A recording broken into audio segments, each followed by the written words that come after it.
Olá para você que acompanha a Rádio e a TV Unicamp no site e nas plataformas de streaming. Eu sou Felipe Mateus e esse é o Analisa, um podcast que traz para discussão grandes temas e abre espaço para o debate de ideias sobre política, cultura, sociedade, ciência e tecnologia, sempre com o olhar crítico de professores e pesquisadores aqui da Unicamp. Nessa primeira edição, a gente conversa sobre literatura. A Unicamp divulgou as novas obras literárias que entram para a lista de leituras indicadas para os vestibulares 2024, 25 e 26. Para fazer uma análise dessas obras selecionadas, recebemos Alcir Pécora, professor titular de Teoria Literária do IEL, o Instituto de Estudos da Linguagem da Unicamp. Professor Pécora, obrigado por estar aqui com a gente no Analisa. Eu que agradeço, é um prazer poder conversar com vocês, ainda mais aqui em novo espaço, né? Um novo programa também. Exato. Obrigado, professor. No total, 9 obras foram selecionadas. Para o vestibular 2024 entram Olhos d'Água, de Conceição Evaristo, Casa Velha, de Machado de Assis, Alice no País das Maravilhas, de Lewis Carroll, e uma seleção de 10 canções de Cartola. Para 2025, as novidades são A Vida Não É Útil, de Ailton Krenak, Prosas Seguidas de Odes Mínimas, de José Paulo Paes, A Vida e Morte, de M.J. Gonzaga de Sá, de Lima Barreto, e 6 contos escolhidos do livro Morangos Mofados, de Caio Fernando Abreu. Já para 2026, entra na lista o livro No Seu Pescoço, de Chimamanda Adichie. Você pode conferir a relação completa de livros no site da Conveste, o conveste.unicamp.br. E lembrando para quem nos acompanha, que essas são novidades para os vestibulares a partir de 2024. Na prova desse ano, o vestibular 2023, a lista permanece a mesma, está lá também no site da Conveste. Antes da gente começar a entrevista, então, com o professor Alcir Pécora, vamos ouvir um trechinho de um comentário do professor José Alves Neto, que é diretor da Conveste, e ele explica um pouco da ideia de que está por trás de trazer essas obras diferentes para o vestibular da Unicamp. Vamos conferir. A lista de 2024 a 2026, ela contempla a diversidade e a representatividade que o vestibular da Unicamp tem trazido nos últimos anos. Além disso, coloca autores e autoras que tradicionalmente não constavam em listas e indicações de vestibulares, como é o caso de Conceição Evaristo, Caio Fernando Abreu, Ailton Krenak, que estão ao lado de autores clássicos como Lima Barreto, Machado de Assis. Desta forma, o vestibular mostra que, além de trazer estudantes com diversos perfis sociais, culturais, temos também que acompanhar as expressões literárias que contemplem a diversidade das produções feitas no Brasil e no mundo, já que agora passamos a adotar também literatura de outra língua. Professor Pécora, a Unicamp ela já vem trazendo para as listas do vestibular obras aí que fogem aí do que a gente considera mais tradicional de uma literatura clássica, né? Eu me lembro que uma das primeiras grandes mudanças aí foi recente, inclusive, que é a seleção do Sobrevivendo ao Inferno dos Racionais MCs, e depois outras obras foram sendo incorporadas nas listas do vestibular, né? Como que você avalia esse movimento de ampliar esse rol de obras que estão sendo selecionadas para o vestibular? Eu avalio muito positivamente, tanto por esse aspecto que o Zé Alves falou antes, né, que é essa história da representatividade dos grupos sociais, né, que existem dentro do Brasil e que finalmente começam a entrar dentro da universidade, né, de um lado, mas também porque essas obras, de fato, têm interesse literário mesmo, estético, né, que vale a pena examinar.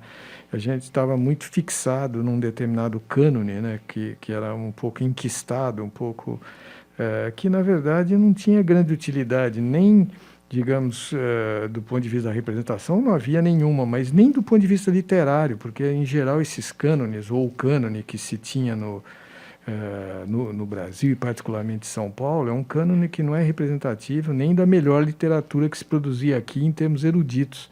É uma literatura muito formada em torno de um grupo, né, especialmente, digamos, o grupo do modernismo paulista, né?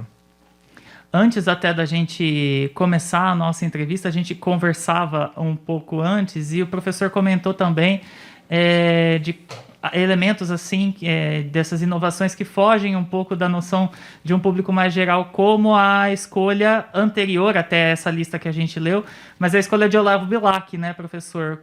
O que é recuperar o Olavo Bilac? Isso que é a parte que é mais surpreendente, talvez as pessoas que não são da área, né, nem passem batido por isso e achem que a presença do Olavo Bilac é simplesmente a presença de um autor canônico ou um autor, digamos, tradicional que está aí, digamos, como representação do velho cânone. Mas, de fato, é muito diferente disso, né? Porque o Olavo Bilac, como os parnasianos em geral, era um grupo que estava completamente excluído do estudo literário mais, digamos, mais avançado, mais universitário. Era um grupo que era considerado, vamos dizer, a partir, sobretudo, das disputas modernistas, né, que foram amplamente vencidas por eles, né? Esse grupo era considerado, digamos assim, uma espécie de um grupo reacionário e, digamos, com um tipo de linguagem ainda muito presa aos valores da literatura portuguesa. Portanto, que não era justamente uma literatura que tinha a dizer sobre o Brasil, né? Então, é muito surpreendente para alguém da área ver que agora o Olavo Bilac reaparece, né? E justamente ao lado desses outros autores, né, representativos dessa variedade contemporânea. Isso pode parecer contraditório, mas eu acho que não há, não. Eu acho que é o mesmo fenômeno de base que é, digamos assim, a perda da hegemonia desse modelo, desse padrão, desse cânone modernista, é que a ruptura dele se rompe para todos os lados. Tanto, digamos, reaparecem obras anteriores que eles combateram, como reaparecem essas obras contemporâneas que eles sequer conheceram, né? Então, na verdade, o grande fenômeno que eu vejo nessa lista, né, é exatamente isso, uma espécie de sinal dessa perda da hegemonia cultural do modernismo que foi construída longamente dentro da universidade, particularmente da USP, né? Sim. Só para esclarecer para quem nos acompanha, seja pelos canais de streaming ou seja pelo YouTube, eu estava aqui recuperando a informação para passar para a gente. A obra do Olavo Bilac a qual o professor se refere é o livro Tarde, do Olavo Bilac, que inclusive está na lista do vestibular agora da edição de 2023, da prova que vai ser aplicada este ano. A gente está tratando da lista que foi lançada para o vestibular a partir de 2024, mas Olavo Bilac está entre essas inovações que o professor observa nas listas de leitura do vestibular da Unicamp. E, professor, essas são obras que refletem também o trabalho da própria Unicamp na busca por diversidade, né? A gente tem autores negras contemporâneas, temos um autor indígena, o Ailton Krenak. Você concorda que a literatura... Temos um autor interessante, que é o Caio Fernando Abreu, né, que além de, digamos, homossexual, né, que também fala a um grupo importante nesse sentido representacional, também é uma espécie de representante de uma literatura, vamos dizer, outsider, contracultural, que também não aparecia até então, né? Sim, com certeza, com certeza. Você concorda, então, que a literatura é esse instrumento também de se buscar a inclusão, a diversidade? É difícil dizer que a literatura seja qualquer coisa, né? Falando como alguém que viveu a vida inteira em termos justamente de leitura, de literatura, a literatura, embora isso pareça simpático de dizer, o que você falou é de fato simpático, que ela fosse um instrumento, digamos que ela pode ser também usada pelas pessoas que têm interesse nisso, né, dentro de um princípio educacional, digamos, democrático e tudo mais. Mas a literatura em si mesma, ela não tem determinação. Ela é radicalmente, vamos dizer, indeterminada, no sentido de que ela não tem uma função, um papel determinado. O que ela tende a colocar, e a literatura é forte nesse ponto, quando ela cria problemas. A questão da literatura é produzir problemas, né? Quando ela produz problemas, quando faz pensar, quando desmonta, digamos, verdades estabelecidas, mesmo de um lado ou de outro, né? Não precisa ser necessariamente verdades reacionárias, podem ser também verdades, digamos, progressistas. A tendência da literatura é perturbar essas ordens, né? E colocar elementos, vamos dizer assim, de desacordo, de contradição. E é aí que ela funciona bem. Legal. Professor, então falando mais de perto, para a gente entrar um pouquinho nessas obras, né? Eu queria começar destacando a escolha de Olhos d'Água, da brasileira Conceição Evaristo, que já entra na lista de 2024, e de No Seu Pescoço, da Chimamanda Adichie, que é uma autora nigeriana que se tornou muito popular nesses últimos anos, né? Elas são duas autoras que trazem a realidade da mulher negra em contextos diferentes. A Chimamanda traz essa vivência nigeriana e também a vivência do imigrante em outros países, e a Conceição Evaristo traz essa realidade brasileira, né? Como é que você avalia essas escolhas, tanto da Chimamanda quanto da Conceição Evaristo, professor? Eu acho que claramente elas estão associadas a essa preocupação das pessoas que fazem o vestibular da Unicamp, não é? Digamos assim, permitir com que esse discurso que perturba vamos dizer assim, a suposta democracia racial que se imagina, digamos assim, como lugar comum no Brasil, né?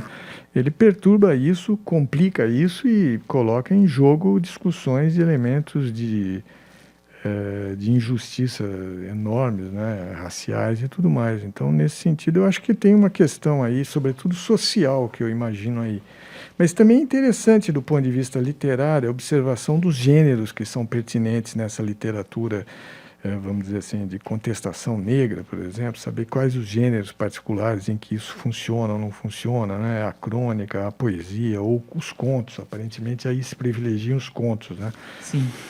Então, são formas literárias que estão, vamos dizer, germinando aí no âmbito dessas questões, desses problemas que só aparecem, digamos, na universidade de uma maneira primordial agora. Então é interessante, eu acho divertido acompanhar esse desenvolvimento desses gêneros literários no âmbito dessas questões particulares e ainda mais uma tão contundente quanto a racial, né? Com certeza, com certeza. Professor, especificamente desses dois exemplos que a gente citou, né? A escolha da obra da Chimamanda também traz um componente para essa lista que foi anunciada, que é sair também da literatura apenas em língua portuguesa. Então a gente tem a obra da Chimamanda, que a gente estava falando, que é original do inglês, ela é nigeriana, e a gente tem também Alice no País das Maravilhas, do Lewis Carroll, né? São duas obras na língua inglesa. Uhum. Como abordar essa questão de sair um pouco da literatura apenas em língua portuguesa? Isso é importante? Como que você vê isso, Eu professor? acho muito importante e faz parte da mesma quebra daquela hegemonia modernista que eu havia dito, né? Que ela foi se construindo dentro de isso não é exclusivo dela, antes disso também havia, mas a literatura modernista tem um viés nacionalista que é muito forte e que tendeu mesmo a, digamos assim, construir um campo de reflexão em que só as obras nacionais são importantes. E quando você, de fato, sai dali, quase que você tem obrigação de relacionar a obra estrangeira com alguma nacional. Isso é mais ou menos o que o campo, a área da literatura, dos estudos literários, levou a que prevalecesse, digamos, depois desse cano modernista que estabelece lá na década de 20, que agora claramente se vê rompido, né? Mas eu acho importantíssimo esse sentido internacionalista, cosmopolita, uma visão que supere simplesmente uma espécie de obrigação de conhecer os próprios autores, né, em nome de valores nacionais, e se abrir justamente para questões que surgem em várias literaturas e que muitas vezes tem muito a ver com uma questão que é absolutamente sua, como no caso dessas escritoras da Chimamanda, né, que ela vai falar de uma questão do negro, e não só do negro, também a questão do refugiado, do imigrante, que são questões absolutamente contemporâneas e que nós todos estamos sujeitos, né? Interessante que o Prêmio Nobel de Literatura do ano passado, então o atual Prêmio Nobel, é o Gurna, o Abdul Razak Gurna, que é um escritor tanzaniano e também aborda essas questões da situação do imigrante, do refugiado. Então é uma pauta que está em vigência, né? Exato. E não é uma pauta que está em vigência fora do Brasil somente, né? Quase todos nós, eu, por exemplo, sou de família imigrante, né? E a questão do imigrante é decisiva na construção do Brasil, né? Então são questões que ultrapassam o que parece só serem bandeiras isoladas de grupos, de pequenas bolhas. Na verdade, a abertura desse cânone é fundamental para que você reinstaure a literatura no mundo, né? No mundo tal como existe, na sua complexidade, nas suas contradições. Eu acho positiva a entrada, então, portanto, dessa literatura internacional. Me agrada muito. Perfeito. Professor, a respeito especificamente de Alice no País das Maravilhas, me chama a atenção porque é uma obra muito clássica, muito centrada ali naquela Inglaterra vitoriana e tem aqueles elementos ali fantásticos, né? E que é bem diferente de outras obras quase que do mesmo período histórico, vamos dizer assim, brasileiras, como no caso aí do Machado de Assis, do Lima Barreto, mas que são obras muito mais ligadas a um realismo e também ligadas ao contexto brasileiro, né? Pensando até tanto na escolha dessas obras quanto da gente olhar para essa seleção em si, dá para a gente estabelecer um paralelo entre elas ou até contrastar essas obras de alguma certa forma? Ah, sim. Inclusive, em relação ao Machado, eu acho que o Lewis Carroll tem tudo a ver. Não é uma coisa contraditória ou extemporânea, né? São autores que falam coisas semelhantes. E o interesse claro deles, por exemplo, é da construção lógica e da forma livre do texto.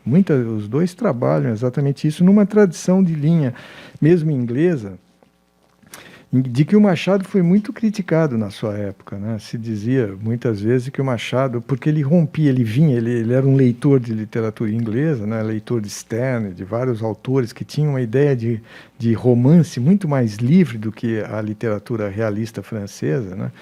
E ele muitas vezes foi criticado por isso. Então, de certa forma, o Lewis Carroll aí, que é um autor vitoriano, como você disse, mas é um autor completamente extraordinário, né? Tanto do visto da invenção, né? Quanto do ponto de vista da reflexão sobre a própria linguagem, né? Então, é um autor absolutamente contemporâneo, de grande interesse. E o Machado pensa nessa direção, né? Já o Lima Barreto, ele tem mais a ver, eu diria, né, nesse grupo que você fala, embora ele seja, digamos assim, mais contemporâneo do Machado, mas ele acho que se associa mais com esses grupos mais preocupados com discussões de minoria, de discussão de direito, de justiça, de contradições na formação do país, né? É um autor que é bem contundente em relação a isso, né? Além de colocar outros elementos que talvez sejam bem surpreendentes. Não sei exatamente como eles vão ser trabalhados no vestibular, mas, por exemplo, a questão da loucura, que é uma questão que dentro do Lima Barreto é decisiva, né? E do Machado também, se a gente pensar no alienista, por exemplo. Exato. Sim. E o professor mencionou, né, os elementos aí do fantástico que estão ali no Lewis Carroll. A gente ele tem um componente gótico importantíssimo, o Carroll, né? E a gente muitas vezes associa o Machado também a esse realismo brasileiro, mas se a gente for pensar, por exemplo, não é no caso na obra que foi escolhida, porque a obra do Machado é Casa Velha, mas se a gente for pensar talvez aí numa obra principal aí do Machado, que é o Memórias Póstumas, é um autor que já está morto e dedica o seu livro aos vermes, né? Então perfeito. É algo fantástico, né? Sim. É aquilo que eu disse, quer dizer, ele opera dentro de razões extraordinárias, né? E sempre, digamos, perturbando um pouco a lógica da própria linguagem, mesmo da narrativa, porque o tempo todo ele faz comentário do que ele conta, né? Ao mesmo tempo que ele conta, ele comenta o que conta, basicamente, a narrativa do Machado vive dos comentários que faz sobre os poucos elementos narrativos que ele introduz. Então, é um tipo de literatura que está muito, vamos dizer assim, muito além daquilo que seria vamos chamar assim, um padrão, simplesmente, da narrativa realista, né? Sim. Professor, partindo para outros autores que a gente tem na nossa lista, né, a gente encontra Caio Fernando Abreu.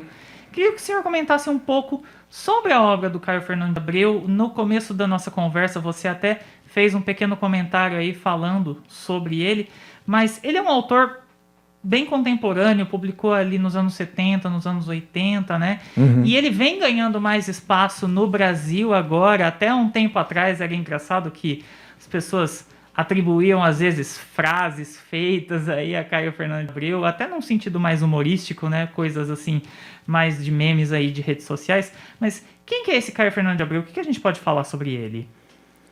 Bom, eu conheci até pessoalmente no tempo que ele vivia com a Hilda Ilse aqui na Casa do Sol, né? Eu acho que ele é um autor, assim, uma espécie de epígono, não é um grande autor no sentido de ser inovador propriamente, mas ele é uma espécie de epígono de uma literatura muito interessante que o Brasil tem, que é a literatura contracultural, né? A literatura de contracultura produzida entre os final dos anos 60 até, digamos, meados dos 70. E ele é uma espécie de epigonismo disso, quer dizer, um desenvolvimento dessas questões um pouco além, né? Já até os anos 80 e tudo mais. O que eu acho interessante nele é, além desses elementos contraculturais, a droga, o sexo, o homossexualismo ou o pansexualismo, porque já aparece nele elementos, digamos assim, de uma não normatização sexual, né, que é muito importante nas discussões contemporâneas. Desse ponto de vista, ele é um cara interessante. Além disso, também se introduz dentro dele a questão da AIDS, né? A questão da doença, o aparecimento da AIDS. Ele um pouco, nas suas crônicas, né, que ele fazia pelos jornais, ele um pouco deu uma espécie de diário da doença, né? E o impacto que ela teve sobre as pessoas, né? Sobre os doentes, mas não só, sobre os grupos familiares, né? Então, ele é um registro muito interessante dessa... Não do ponto de vista daquele lado mais festivo da contracultura, mas já uma espécie de contracarga, né? Quando ela começa a pagar o preço, sobretudo em relação digamos, sei lá, a droga mesmo, né? E todas as doenças que depois se associaram aí ao sexo livre e a série, quer dizer, tem um lado um pouco sombrio, vamos dizer assim, epigonal e sombrio, eu diria, né? Que tem grande interesse do ponto de vista literário. É um autor que acaba dialogando muito com o tempo em que ele escreve, né? Exato. Sabe, um autor semelhante, quer ver? Um autor que um pouco ocupa um lugar parecido, no meu ponto de vista, embora melhor que ele, do ponto de vista da inovação, seria o Leminski. Sim. O Leminski é bem isso também, né? Ele não pegou aquela primeira onda dos anos 60, propriamente, ele é um pouco mais novo, né?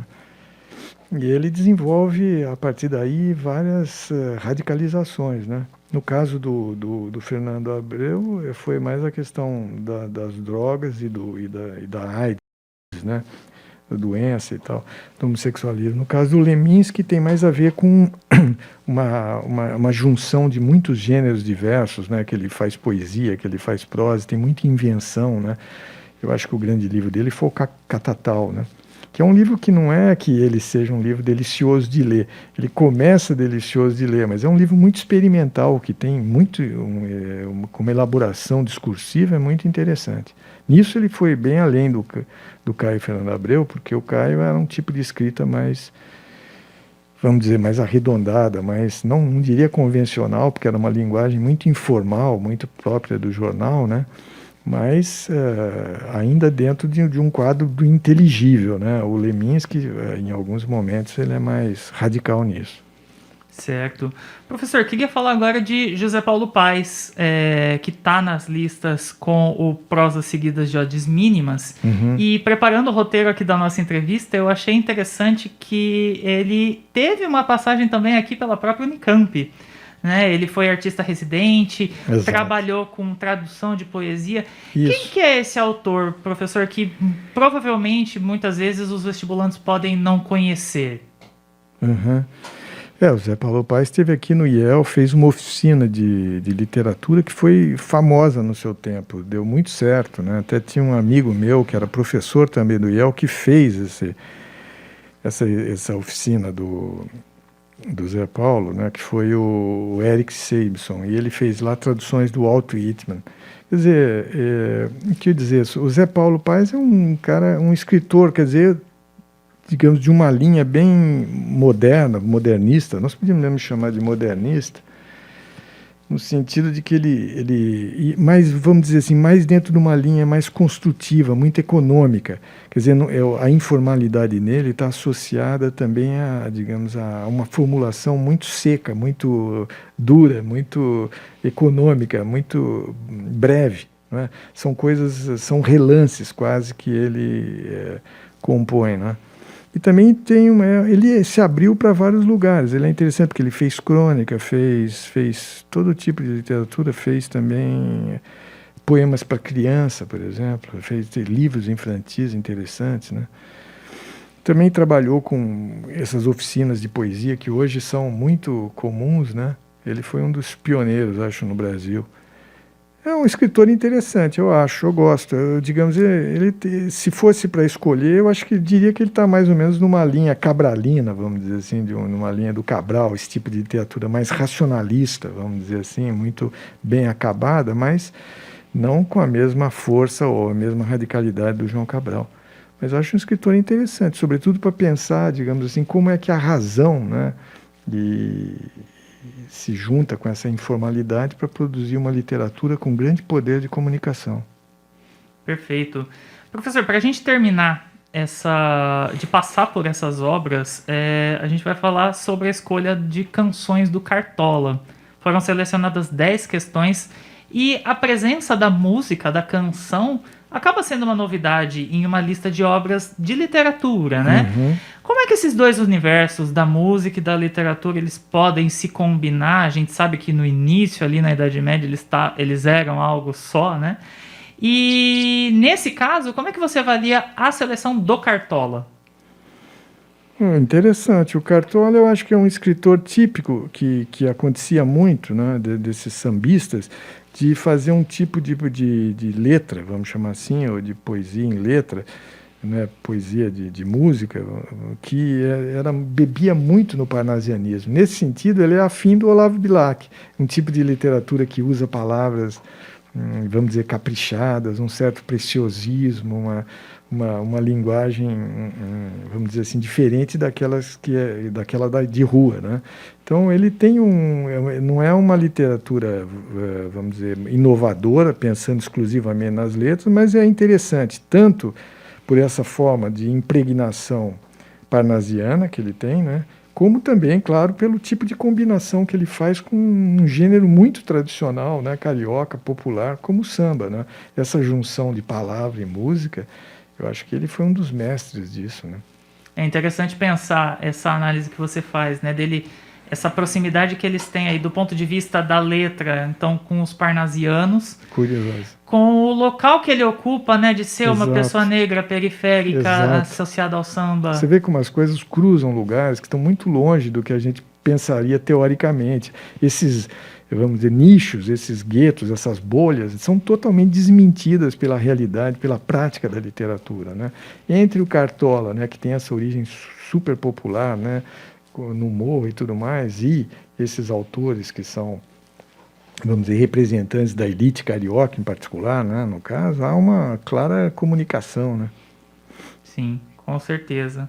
Professor, para a gente encerrar nossa entrevista, eu queria que você, pensando aí que a gente também provavelmente está sendo acompanhado tanto por estudantes, né, que pensam em prestar o vestibular da Unicamp, vão se preparar aí para os próximos anos do vestibular da Unicamp, mas também professores de língua portuguesa, de literatura, que se deparam com uma lista inovadora, né, nesse sentido. Como é que eles podem se preparar e incorporar essas literaturas que estão nas listas da Unicamp em sala de aula? Você acredita que o ensino de literatura está acompanhando essa inovação?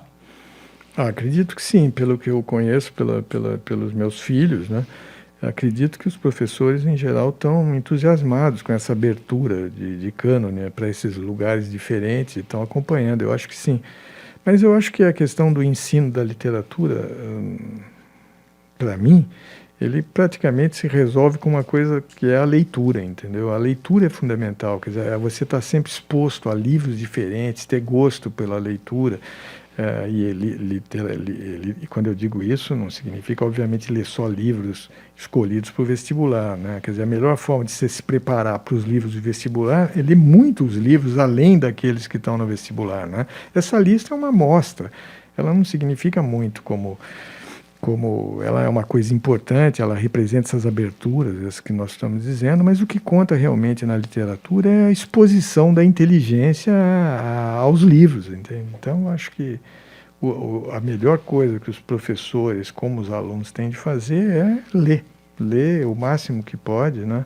Acompanhar, puxar fios diferentes segundo o seu próprio gosto. Isso possivelmente vai dar um estofo, um background grande para que eles possam enfrentar essas obras e quaisquer outras. Entende? Até para estabelecer paralelos entre Perfeito. diferentes livros. Exato. Né?